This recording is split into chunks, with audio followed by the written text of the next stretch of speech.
availability of affordable housing by 10,000 units by 2034, as well as preserving affordable housing in our community. We have a really terrific staff here at the Department of Housing to act as your partner. Not only do we have Debashish here, but we also have Cindy Metcalf, who is our portfolio manager, and they provide tremendous support to all of our partners, as many of you know. I also want to thank Malia Strobel, who is providing critical administrative support both to this presentation as well as to the NOFA effort in general. So again, great seeing everybody. Welcome. Thank you for being here. And Debashish, take it away. Thank you, Tom. Let me share my screen here.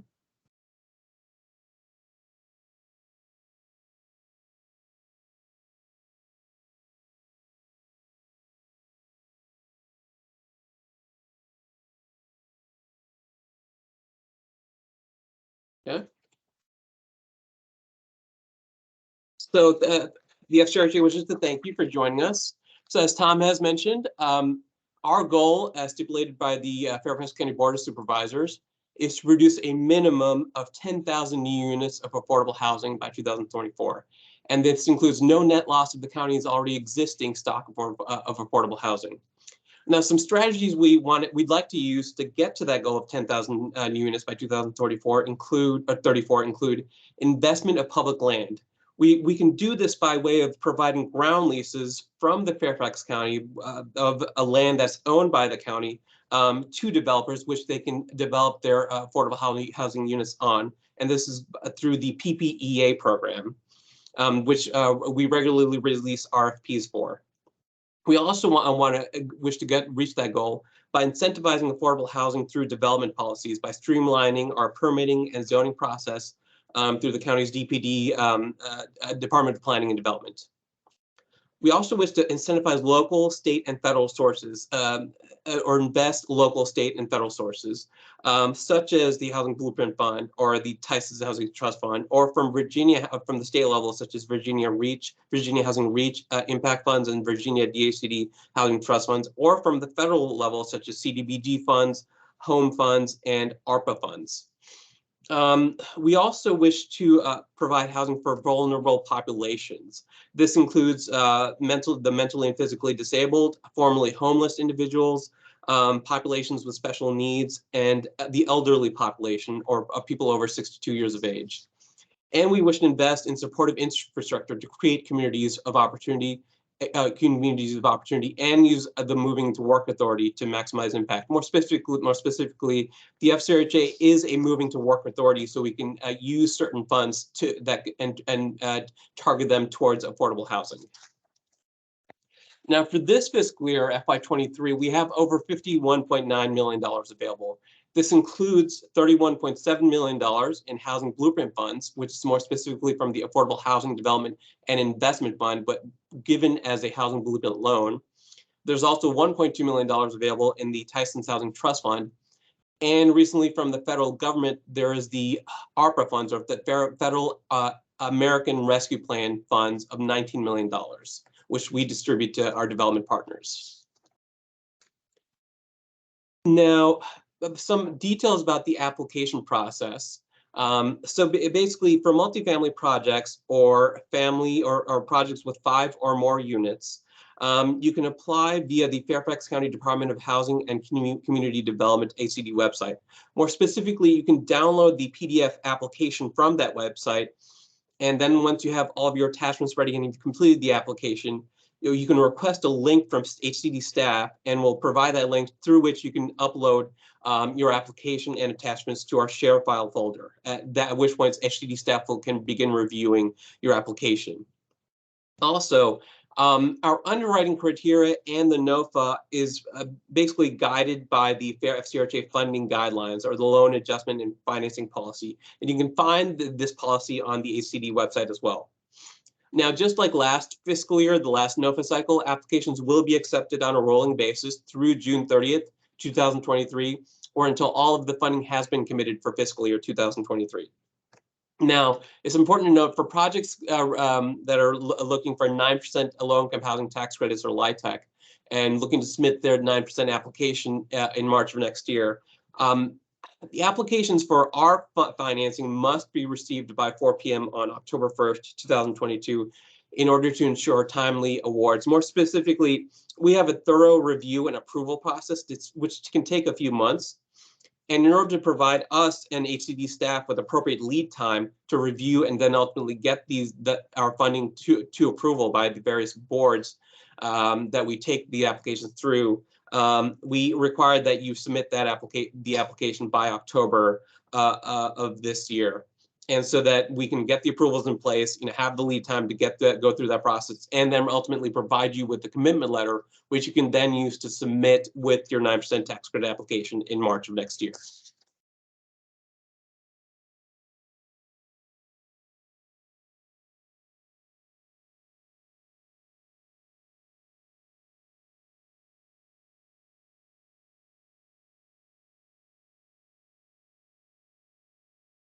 Now, it should be noted that when HCD staff receives the application, we'll send you an email within 24 hours confirming that the application has been received.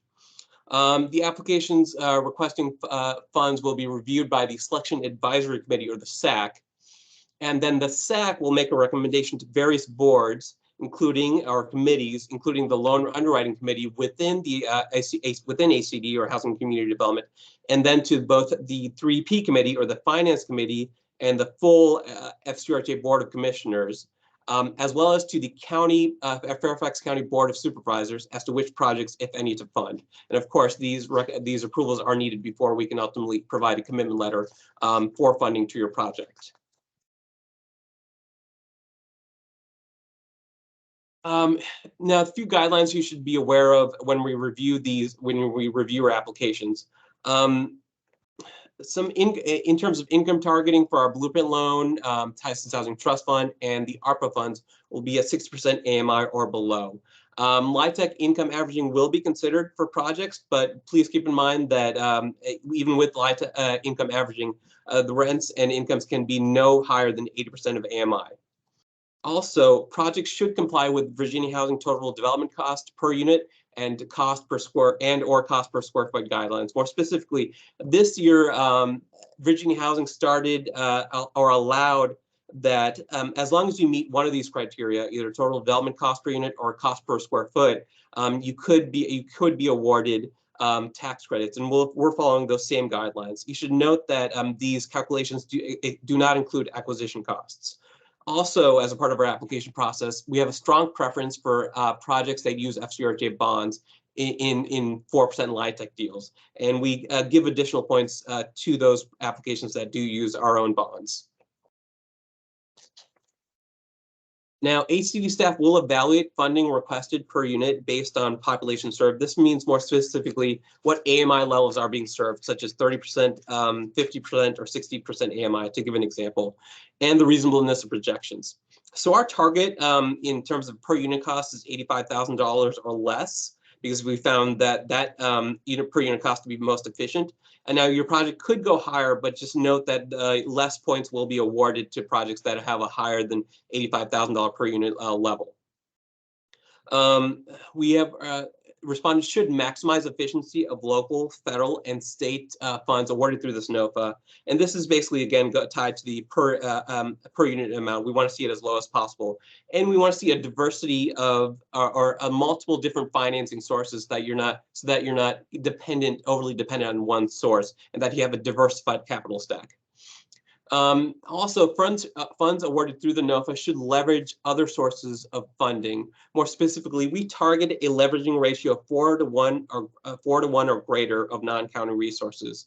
And this basically means that for every $1 of county funds, $4 or more of other non-county funds are being used. Again, this is just tied again to the fact that you should have a diversified capital stack, and you're not overly dependent on one source of funding for the project.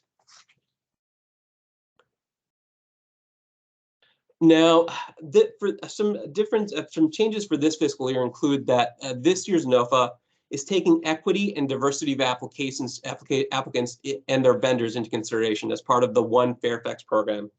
More specifically, we'll be awarding additional points for projects and applicants that, one, have a diversity of leadership and ownership within their organization. Two,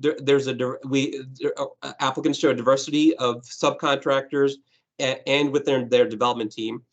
Three, management policies and training and development opportunities are provided for staff promoting diversity. And four, vital community services are provided through the projects that which they're applying for our funds for. Also, new this year is that we're providing a preference and additional points for permanent supportive projects that have permanent supportive housing or housing for services for formerly homeless populations. And just like last year, as mentioned before, we are taking income averaging into account. It is on a rolling basis, and early disbursement can be used for projects on a case-by-case basis. What I mean by early disbursement is that for our blueprint funds or other sources, we can release 50% of those sources at 50% completion, and the remaining 50% can be released at 100% completion, as long as you provide the proper documentation indicating that the project is on track. Now, the following minimum threshold criteria must be met. We need to provide a signed and completed application. There must be evidence of notification to the local magisterial district supervisor. Zoning approval needs to be obtained as defined in the NOFA. Now, there are certain exceptions, such as when a project is using Tysons Housing Trust Funds, or if the project is using public land by way of a ground lease through our PPEA program. And we'll evaluate these exceptions on a case-by-case basis. Evidence of site control needs to be provided as defined in the NOFA. This includes either providing a purchase and sale agreement, a deed, or again, a ground lease with a minimum term of 75 years. All mandatory attachments as shown in the application need to be provided, and any person or firm suspended or debarred from participating in county, state, or federal procurement is not eligible to receive funding from the county.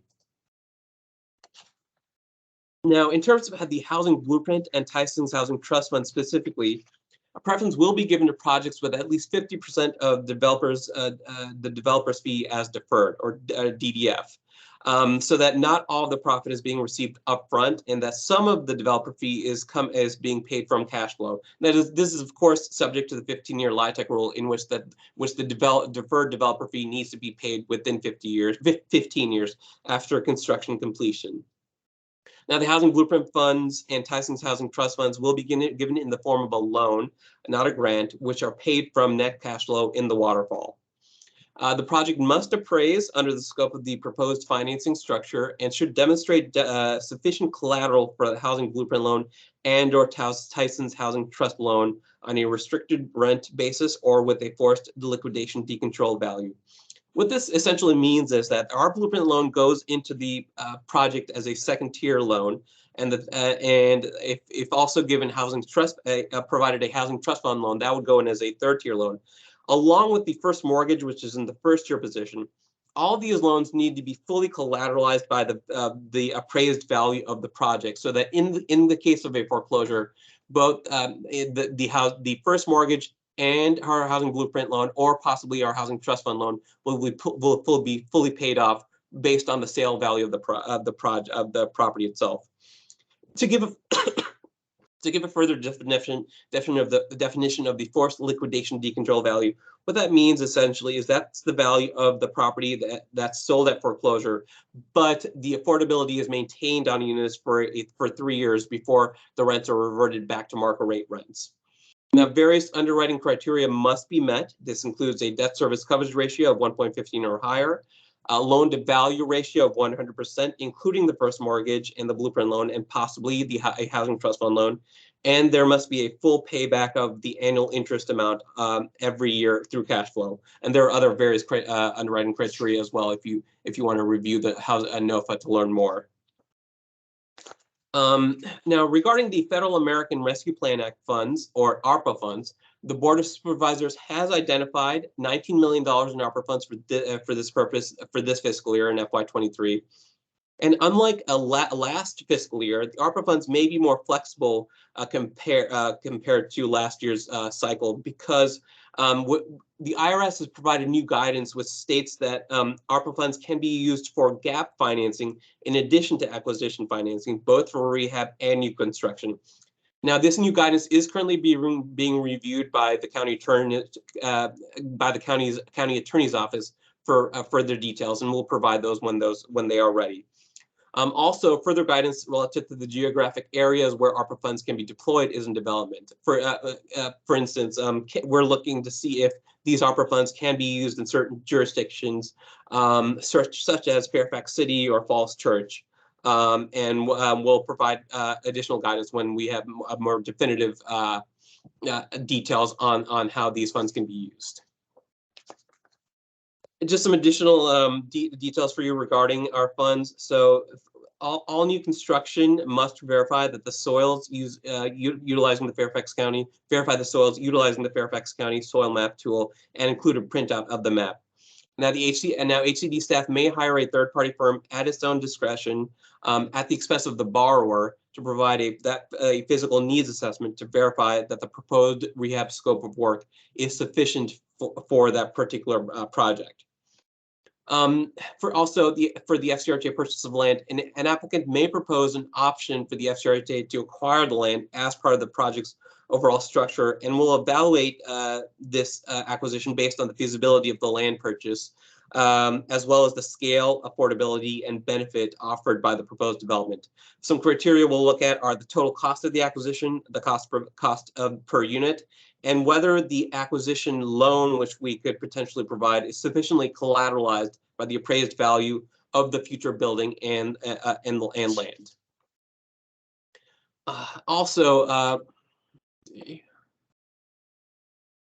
The FCRJ, at its own discretion, may require affordability requirements of the housing blueprint funds to be recorded in covenants that are senior to all financing in projects that do not include low-income housing tax credits or any other federal financing with affordability restrictions. Now, the main purpose behind this is that the FCRJ wants to maintain affordability even when other restrictions are not in place for the property, either through LIHTC or other sources of funding.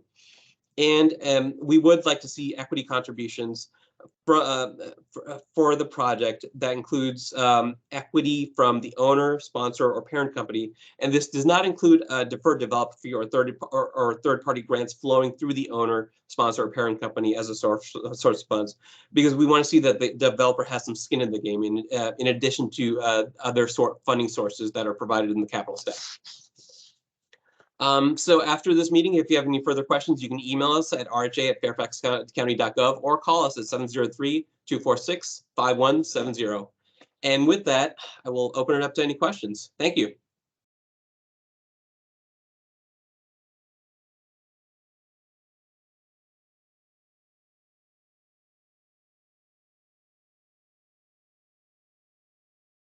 Don't go all at once.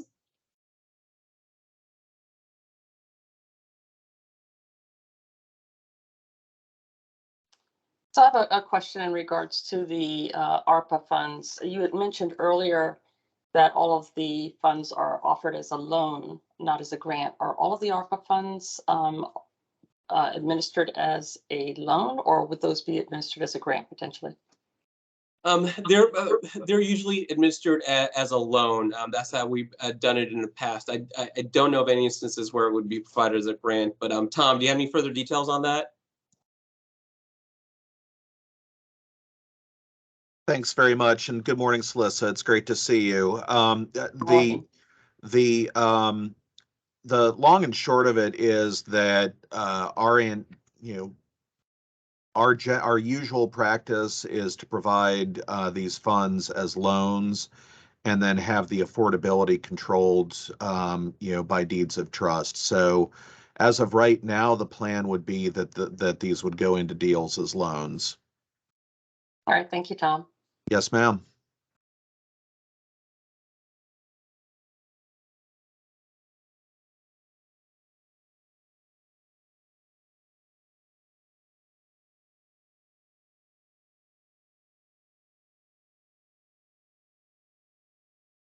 Any other questions, comments?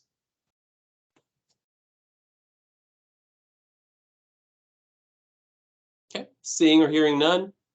Thank you for joining us. Tom, do you have any final words? Other than to note that we had a quiet bunch today, just wanted to thank everybody for attending, and again, really encourage you that if you have a deal or if you have a potential use of the funds, come see us early, and start having the conversation with us as far upstream as you possibly can. We're here to help you and to help your deals be successful, and do everything we can to support you with the resources that we have. So please do not be shy about asking for any questions you have, technical assistance, that kind of thing. Deb Ashish is an absolute ace in real estate finance, and we've got as I said earlier, we have a terrific team here to support you. I do also, before we part, just want to acknowledge and thank for attending our new Deputy Director for Real Estate Finance and Development. Anna Shapiro is here with us, and she's someone that all of you are going to be getting to know here over the coming weeks, months, and years. So Anna, thank you for being here. And again, everybody, thank you for coming out. Take care. Hey guys, quick question. Sorry, I joined a little late. Are these slides available? I'm sure you already said that. We haven't mentioned that, but we can make them available, yes. Okay. Is it possible to just send them to everybody who's on the invite, or should I email you? That's probably easier. Yeah, no, yeah, you can email me. That's fine. Okay, will do. Thanks. Okay, no problem. Okay.